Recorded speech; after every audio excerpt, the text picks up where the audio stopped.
70-এ এসেও মুগ্ধতা ছড়াচ্ছেন নায়িকা রোজিনা।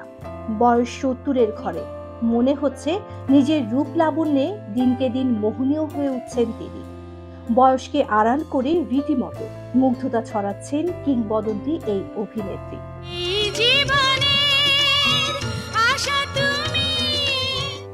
80-র দশকের তুমুল জনপ্রিয় নায়িকা রোজিনা সামাজিক মাধ্যমে যিনি বেশ সরব, নিত্য নতুন ছবি শেয়ার করে যিনি ভক্তদের প্রশংসায় ভাসেন। নিজের ফেসবুকে বেশ কয়েকটি ছবি শেয়ার করেন রোজিনা, যেখানে সাগর পাড়ে তিনি মেরুন রঙের গাউনে হাজির হয়েছেন। সঙ্গে পরেছেন সাদা পুঁতির চোকার ও ম্যাচিং পুঁতির কানের দুল। ঠোঁটে হালকা লিপস্টিক আর চোখে মাস্কারা দিয়ে সেজেছেন। চুলগুলো মাথার মাঝে ফুলিয়ে পেছনের দিকে টেনে বাঁধা। ছবির সঙ্গে কোনো ক্যাপশন জুড়ে দেননি রোজিনা, তবে এতে তার অনুরাগীরা তার রূপের প্রশংসায় পঞ্চমুখ। কেউ আবার কমেন্ট বক্সে জানিয়েছেন শুভকামনা।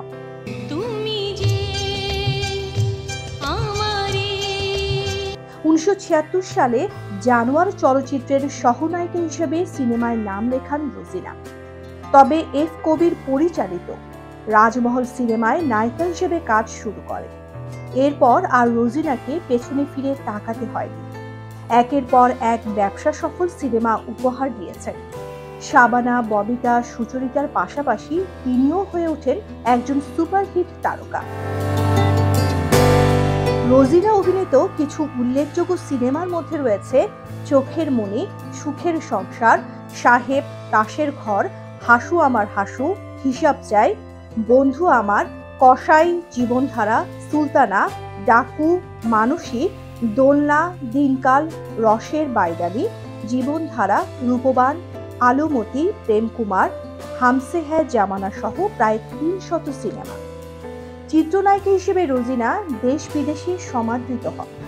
1980 সালে আমজাদ হোসেন পরিচালিত কসাই সিনেমায় পতিতা আঙ্গুরির চরিত্রে অভিনয় করে পান বছরের শ্রেষ্ঠ অভিনেত্রী হিসেবে জাতীয় চলচ্চিত্র পুরস্কার।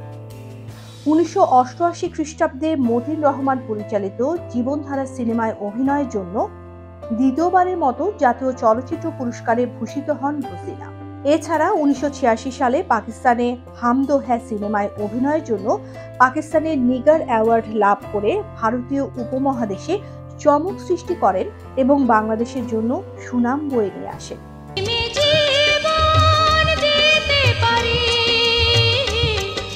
রোজিনা তৎকালীন ভারতের জনপ্রিয় নায়ক মিঠুন, পাকিস্তানের জনপ্রিয় নায়ক নাদিম সহ ভারতীয় উপমহাদেশের বিখ্যাত বহু অভিনেতার বিপরীতে নায়িকা হিসেবে অভিনয় করেছেন।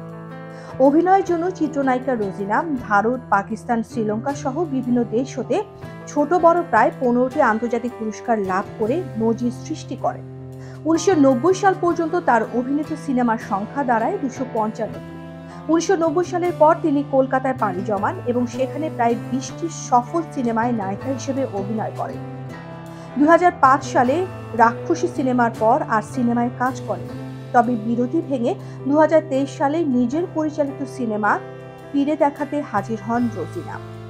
সরকার অনুদানের সিনেমাটিতে জুটি বাঁধেন এই সময়ের নায়ক নীরব ও নায়িকা স্পর্শিয়া।